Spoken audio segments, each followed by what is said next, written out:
Halo pemirsa, apa kabar Anda hari ini? Selamat pagi, Anda kembali menyaksikan Selamat Pagi Indonesia. Hari ini ada saya, Valencia Belvins. Dan juga saya, Febrian Ahmad. Tadi kita sudah lihat ya, ada penampilan sangat menarik sekali seperti pohon tadi ya, Valencia. Iya, ini nggak kalah menarik. Kalau ini nggak kalah menarik karena kita harus tetap kawal kasus ini pemirsa. Universitas Udayana menepis kabar penyebab mahasiswanya yang bernama Timothy itu bunuh diri karena tekanan skripsi katanya. Hal ini ternyata sudah dikonfirmasi ya berdasarkan hasil klarifikasi dengan dosen pembimbing. Proses bimbingan mahasiswa FISIP itu berjalan lancar dan tidak ada masalah. Ketua Unit Komunikasi Publik UNUD, Dewi Pascarani pun menyebut komunikasi antara Timothy dengan dosen pembimbingnya ini berjalan dengan lancar. Nah, topik penelitian yang diajukan juga selalu diakomodasi. Dewi juga menambahkan tidak ada keluhan apapun dari Timothy selama proses bimbingan skripsi berlangsung. Tapi yang menjadi pertanyaan dan juga masih belum terjawab adalah selain soal skripsi dari pihak Universitas Udayana juga membantah keterangan polisi yang menyebut bahwa CCTV-nya rusak pemirsa. UNUD memastikan bahwa CCTV di Gedung Fakultas Ilmu Sosial dan Ilmu Politik di Kampus Sudirman saat peristiwa meninggalnya Timothy masih berfungsi dengan baik. Tapi Ketua Unit Komunikasi Publik UNUD, Dewi Pascarani pun mengakui bahwa memang ada blind spot yang tidak bisa menangkap kejadian secara utuh ketika Timothy ini melakukan aksi bunuh diri. Kita simak pemirsa, ini dia pernyataan dari Dewi Pascarani dari UNUD untuk Anda.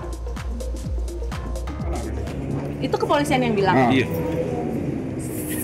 Kalau saya tidak mengatakan kepolisian salah, tapi saya sudah cek sendiri dan itu hasilnya ada tangkapan kasus. Ya. Secara full, ya.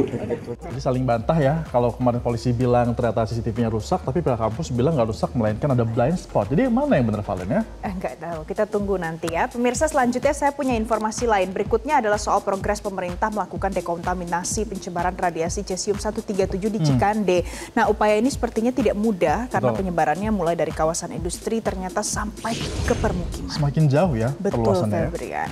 Nah, jadi pemirsa, Kementerian Lingkungan Hidup mempercepat penanganan pencemaran radiasi cesium-137 atau CS137 di kawasan industri modern Cikande di Kabupaten Serang, Banten. Dan proses dekontaminasi ini dilakukan bersama dengan Badan Riset dan Inovasi Nasional, kemudian juga dilakukan oleh Badan Pengawas Tenaga Nuklir dan ada tim KBRN Gegana dalam tindakan ini. Jadi lama-lama ngeri gue di sini.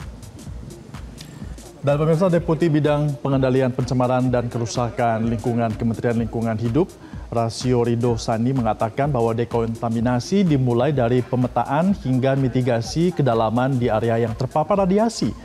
Dari total 22 industri yang terdeteksi, ada 20 diantaranya telah selesai melalui proses dekontaminasi.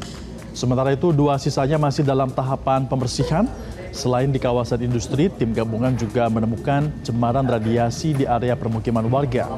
Untuk menjamin keselamatan masyarakat dan juga memperlancar proses pembersihan, pemerintah akan melakukan relokasi sementara bagi 31 kepala keluarga yang tinggal di zona terdampak.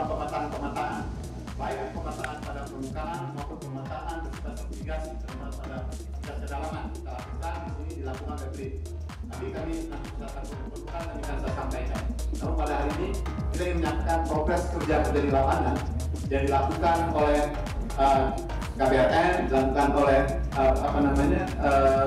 Jelajahi cara baru mendapatkan informasi. Download Metro TV Extend sekarang.